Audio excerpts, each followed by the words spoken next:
nom de Data Center Services. Vous avez vu là, ce matin, l'outillage nécessaire, les solutions nécessaires à la bonne gestion de vos infras. Et là, on voit un volet qui est corollaire à celui-ci, qui est plutôt une démarche d'externalisation de cette fonction-là, et dire, il y a une partie, effectivement, ça m'intéresse, elle est métier, elle m'est propre, elle la concerne, et puis, malgré tout, j'ai peut-être des contraintes de production, des contraintes de plage de service, par exemple, un dispositif humain qui n'a pas évolué en taille, et pourtant des plages de service plus importantes, des week-ends à assurer, des nuits à superviser aussi sur l'infra. Là je cherche une façon d'étendre ma plage de service et service à mes utilisateurs en déléguant une partie de cette fonction-là. Donc si vous êtes dans cette démarche-là, alors si vous ne l'êtes pas, on va peut-être y trouver quelques arguments pour que vous le soyez, et si vous êtes dans cette démarche, cette partie-là illustre le niveau de délégation que vous pourriez avoir auprès de notre société et le niveau de responsabilité que vous pourriez nous donner sur une partie de la gestion de vos infras. Voilà.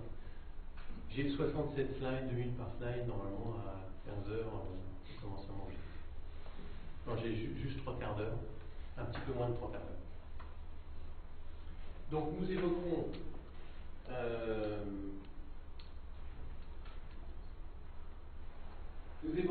le service et son organisation. On fera un petit zoom sur les services proposés pour que vous les compreniez mieux. J'ai ajouté une partie hébergement parce que je m'aperçois au fil des conversations que c'est une thématique qui reste, qui peut être une problématique pour vous, même si vous verrez que je n'ai pas d'ailleurs de réponse toute faite sur un hébergement local. J'en apprendrai plus à midi en dialoguant avec vous sur les data centers du département. Mais vous évoquez quand même ce que nous avons de façon centralisée et à Nantes aussi. J'ai laissé le slide de notre partenaire nantais également. Et puis la deuxième partie sur les cloud services, donc l'ensemble le catalogue de services que nous prévoyons pour septembre et qui vous permettrait, si là aussi vous souhaitiez déléguer une partie de la production informatique, de taper dans un catalogue de services que nous avons sur des infrastructures qu'on a organisées dans des data centers en Ile-de-France. Alors nous sommes partis il y a 2 ans d'un constat qui est celui que les investissements qui furent faits sur les data centers dans les années 2000, franchement, avaient du mal à perdurer et à tenir la route parce que, tout simplement, dans les fonctions fondamentales du data center, produire de l'énergie aux machines, les refroidir et sécuriser l'ensemble, quand ce n'était pas l'un des 3 thèmes, c'était quelquefois les 3 qui avaient du mal à parcourir le temps. Et là, on est, pour beaucoup de data centers, à la fois 10 ans après l'investissement, ou alors c'est au contraire des data centers qui viennent d'être mis en place il y a moins de 2 ans. Donc je dirais qu'il y a eu une grosse phase en 2001, autour de 2001, et puis une phase récente ces 2 dernières années. Au milieu, il y a les salles blanches. Avant de s'appeler les data centers, on avait les salles blanches. Donc il y a les salles blanches de nos clients et qui peuvent requérir des mises à niveau. Ces mises à niveau, vous les pondérez, vous mettez des budgets en face jusqu'à un certain moment où vous pouvez considérer que ce budget-là, finalement, ou une partie de ce budget-là, il est mieux employé à utiliser des surfaces qui ne sont pas les vôtres. Donc ça dépend évidemment du client, de son secteur, des SLA qu'il attend, de la gestion du risque qu'il fait, des plans de continuité d'activité que vous avez ou vous n'avez pas. Mais donc peut arriver un moment où vous avez passé un seuil et est en balance, là aussi comme dans d'autres domaines, est en balance un investissement propre ou la sollicitation de services externes dans les data centers.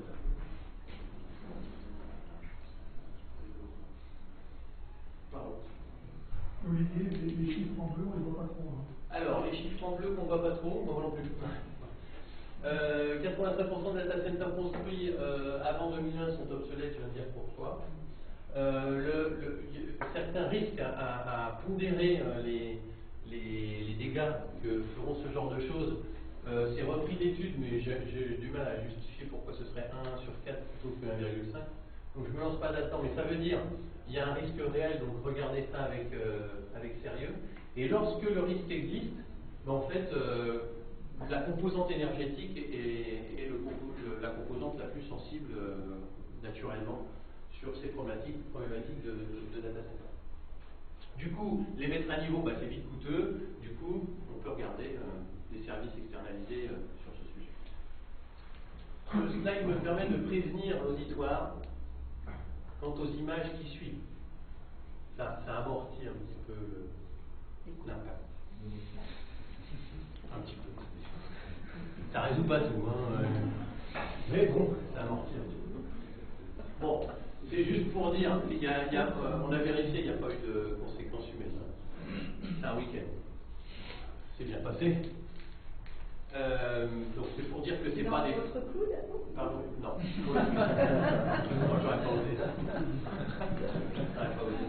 Regardez, il y a une petite pièce où on est 1200 au service quand même, donc on n'arrive pas à la caser. Bon, les dossiers sont intacts. Hein. Si on avait mis ça sauvegardé sur le papier, c'est bon. Pour vous dire qu'il y a un risque, voilà, ne l'ignorez pas, pas plus que ça. Je n'en dirais pas plus que ça. Après, il y a d'autres risques. C'est vrai que clients, on voit chez nos clients qu'il y a beaucoup de créativité. Mais des fois, vous n'êtes pas raisonnable. Ça, c'est chez vous. Je m'adresse à l'ensemble. Je trouve que des fois, vous n'êtes pas raisonnable. C'est des photos de chez vous, tout ça? C'est chez moi personnellement d'ailleurs. C'est dans le 95. Très joli. Les près de l'aéroport. Ça veut dire que quelque part, côté gestion du changement, je pense qu'il y a dû avoir des écarts. Bon, là, mon conseil, c'est qu'on n'atteigne pas ce type de seuil avant de considérer que finalement, externaliser certains sujets, il y a un fait très positif, moi, que je trouve dans l'externalisation, c'est que ça formalise, ça contractualise et ça documente. C'est-à-dire qu'à la limite, si vous aviez le même niveau de service que celui que vous avez chez vous, c'est déjà discutable, mais pourquoi pas? En ajoutant simplement la contractualisation, le formalisme et la documentation, je pense qu'on monte naturellement d'un degré en qualité. Donc c'est pour ça que j'invite à ce type de... Alors, si vous êtes parfait sur l'ensemble, hein, c'est sûr que j'ai pas grand-chose à apporter à la conversation. Mais je sais que c'est des postes difficiles à tenir pour tout le monde. Alors, pour répondre à l'étude de ces problématiques, on a d'abord un outillage méthode chez nous, c'est qu'on peut traiter un sujet qui vient de l'étude de l'analyse de l'existant, qui passe par le design des infrastructures et la production de la première intégration de l'infra avant de l'installer chez vous. Et les postes en vert là, sont ceux que je vais développer là, qui sont les services qui démarrent au moment où on a recetté le projet chez vous. Donc on peut s'arrêter là parce que vous prenez la main et que c'est votre métier, vous êtes là pour ça. Et on peut aussi, pour partie, avec un degré de délégation qu'on va évoquer là, supervision, exploitation, administration, on peut pour partie prendre en charge le bon fonctionnement de ces infras. Pour ça, on s'est associé, on a exactement 50% d'activités où on gère des infras qui sont dans les data centers et 50% sur des infras qui sont chez les clients. Donc on a vraiment les deux volets. Lorsqu'il y a des nécessités d'hébergement, on s'est associé à des partenaires hébergeurs que j'évoquerai un peu plus loin. Donc on a la volonté de chercher aussi des solutions de proximité. Donc j'aurai à apprendre les solutions de proximité qui existent dans le département, chez l'ITER, pour servir des besoins de data center. Jusqu'à externaliser l'usage de la puissance informatique, et c'est la dernière partie de notre présentation. Lorsque vous voulez évaluer les solutions qui vous sont présentées, comme par VMware, eh bien, on a un outil aussi que je me permets de mentionner, parce que ça peut vous faire penser à certaines choses pour vos projets, qui est le Solution Center. Ça se trouve à Lieu-Saint, dans le 77, c'est en bas à droite de Paris. Et c'est là où on a nos infrastructures de logistique, avant tout. Et on a consacré une partie des mètres carrés à installer le Solution Center dans lequel on cherche à représenter les technos majeurs, les constructeurs majeurs de notre catalogue. Et du coup, par exemple, cette semaine, on a un client qui hésite entre deux baies. Et plutôt que de faire un coup de dé, on lui a alloué une puissance informatique associée à ces deux baies, de façon à ce qu'il puisse évaluer les performances de l'une et de l'autre sur sa solution. Donc ça dure 15 jours, il y a 3 jours de setup, et puis une partie mesure ensuite, et un bilan qui sera fait par lui. C'est le genre de choses que ça peut faire. Et VMware est très représenté. Mes collègues architectes spécialisés dont je ne suis pas font les démonstrations sur cette plateforme chez nos clients. Donc, si vous me voyez arriver pour parler de VMware, la démo que Jérémy a fait sur son système, nous on tape sur cette infrastructure-là pour faire. Le Solution Center. On peut aussi s'en servir pour faire des POC de façon concrète par rapport à vos projets individuels. Alors, donc on a vu une problématique, on a vu certains moyens, et en termes de ressources et de services, de quoi disposons-nous? D'un département qui s'appelle le DCS pour Data Center Services. Alors, quelques données chiffrées. Donc, l'aspect serveur hébergé, 350 serveurs hébergés, ça il s'agit de physique, de gestion de la demande et gestion du changement. Ça, c'est que moi, j'ai commencé ce métier-là il y a 3 ans.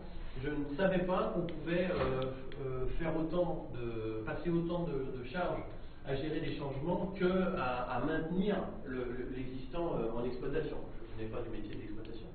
Donc j'ai découvert sur certains contrats en fait qu'on facturait plus à gérer les changements des applications du client qu'à maintenir en condition opérationnelle son infrastructure.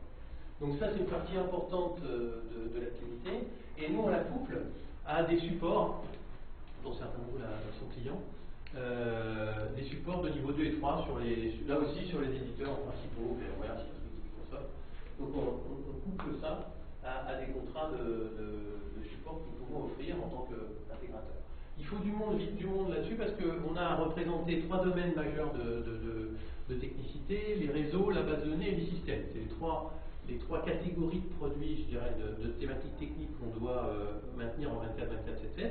Quand vous divisez les thèmes réseau, divisez les thèmes base de données et divisez les systèmes, vous obtenez une bonne population technique. Donc c'est l'un des argumentaires d'externalisation, c'est que c'est très difficile pour vous, puisque ça l'est déjà pour nous, alors qu'on fédère beaucoup de choses, alors qu'on mutualise beaucoup de choses, c'est difficile d'être multi-compétent sur une plage de services très élargie. Parce que la production des heures en France, hors heures non ouvrées, est quand même est quand même onéreuse. Donc autant pour vous, si vous décidez de faire un service 24/7, le ticket d'entrée est énorme parce que vous n'étiez pas dimensionné pour le faire, donc ça c'est vite des temps pleins supplémentaires. Autant pour nous, c'est exactement le contraire. On est déjà dimensionné pour ça. Qu'on ait un client de plus ou pas, on aura les 60 personnes. Donc évidemment, chaque client est un petit ajout sur cette capacité, jusqu'au moment où il y a tellement de clients, vous êtes obligé d'avancer un pas. Mais en l'occurrence, avec les outils qu'on possède, il y a de la marge. Donc ça veut dire qu'on peut offrir à des coûts très raisonnables ces prestations-là, puisqu'elles sont déjà énormément mutualisées.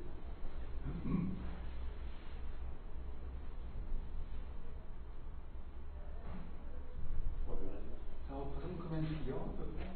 Il y a 40 clients, dont certains que je mentionne, Fnac, But, mais il y a 40 clients, mais comme il y a une échelle de 1 à 50 entre le premier en charge, je parle toujours enfin ça va dire But, c'est pareil, le premier en service. Donc il y a une échelle de 1 à 50 entre le premier et les derniers.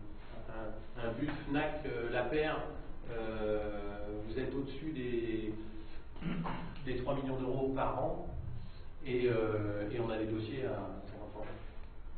Autant les 40. Alors où est-ce qu'on gère cette production-là? On l'organise avec le plan de continuité de l'activité. Donc Lieu-Saint, vous l'avez mentionné, Aubervilliers dans le nord de Paris, et nous avons nos collègues en Roumanie pour la plateforme de supervision en temps de terre. Donc quand on a nativement, on va dire nativement, dans un process normal, c'est Aubervilliers qui produit, et ensuite selon les événements de l'entreprise, on peut déléguer l'administration avec les outils que nous avons, on peut déléguer l'administration aux autres services.